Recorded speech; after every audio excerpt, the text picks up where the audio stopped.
Hey folks, welcome to another Leading in the Moment podcast. I'm your host, Chris Coraggio, and our guest today is Dawn Bricking. She is the founder, along with her husband, of a Facebook group called Phoenix Hidden Rocks. Dawn, thanks so much for joining us. Thank you for having me. Okay, so you guys started this Facebook group back in 2017. I guess it was a very creative way to enhance sense of community. How did you guys come up with this idea? Actually, it was my husband's idea. He was on vacation back home in Cincinnati, and he found a rock that was from a group called NKY Hidden Rocks, which is Northern Kentucky.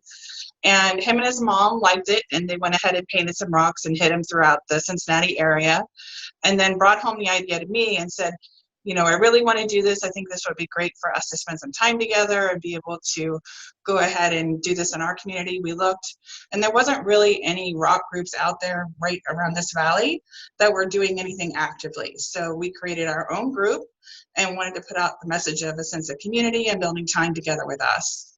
That's great. Now, here we are in this in-shelter place that we're all living in through obviously due to COVID-19, the pandemic. So how much increased activity maybe in the last month or so have you seen with this group, this Facebook group you started?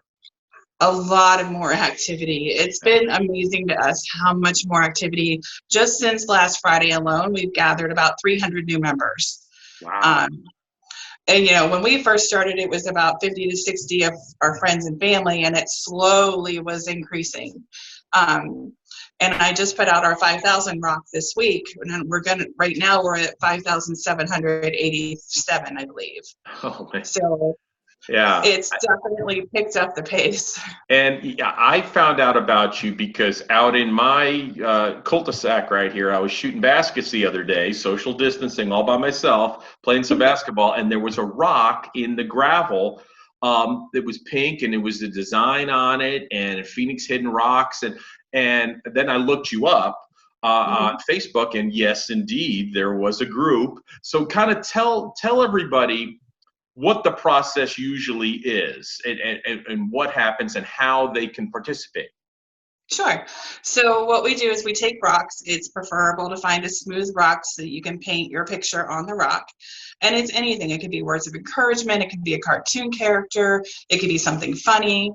And what they do is they paint it, and a lot of times they'll put a clear coat over it just to be able to preserve the rock from the weather.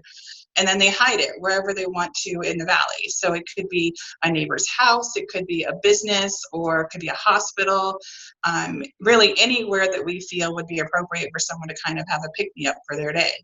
And some people will post clues saying, hey, I left this rock here at Fry's, or I left it here at this park, go to walk. And they'll post the clues on the Facebook page? Okay. And then some people just we'll drop the actual rocks and just leave them for someone random to find. My husband and I, when we first started the group, we did a lot of clues. Nowadays, we just do the random drops because a lot of people do the clues on our page, and we feel like, we would like to get new membership.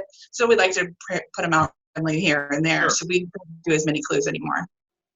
And then so like when I saw the rock, I wasn't sure. I kind of looked at it, and it did inspire me. There wasn't really a message. It was just kind of a nice little painting. But then I left it right there, and then I went out the next day and it was gone. And but that's what you encourage. You encourage people finding these rocks and then re-hiding them. Right, rehiding them or keeping them for themselves if they really like them. I know that we kept the one that we found, the very first one that we found from someone else from our group, because we felt like that was special. Like, hey, we found something that wasn't one that we did in our group. So we kept that one. But for the most part, a lot of people like to rehide them, or they'll keep them for a little while and then they'll let them go again. So it's really up to the person who finds the rock. What a perfect activity right now. And it's what our community, it's what every community sort of needs and you use the phrase a pick-me-up, and that's what it is, right? And little did you know that this would happen, and then, people could really get that sense of belonging and that sense of community spirit even more so right now, correct? Right, exactly. I mean, it's been amazing because there's so many people who are saying, we're stuck inside, and this has given us something to do as a family that's allowing us to spend time together and not wanting to kill each other because, you can only spend so much time inside your house with your family before you're like, okay, we need to get out, we need to do something. So this is still providing that sense of family and being able to do something together and having some fun with it. So Sure, sure. And as the Facebook group grows, and it is indeed growing, like you yes. mentioned, are there any plans to sort of evolve, or are you just going to kind of take what this is and then just kind of let it go? So we'll probably always be the admins. We adore this group. We have done events in the past. We've done events at the library where people could come and learn how to paint, and we did the supplies. We're wanting to try to do maybe a hunt after all of this is over, maybe at one of the local but bigger parks to where we could hide a bunch of rocks and then have people, come and find them and do like an Easter egg hunt, but with rocks. Mhm. So and then other painting events as well, we're hoping to be able to do once this is all over. I enjoy doing this. It's a great sense of community. It's a great way to meet people.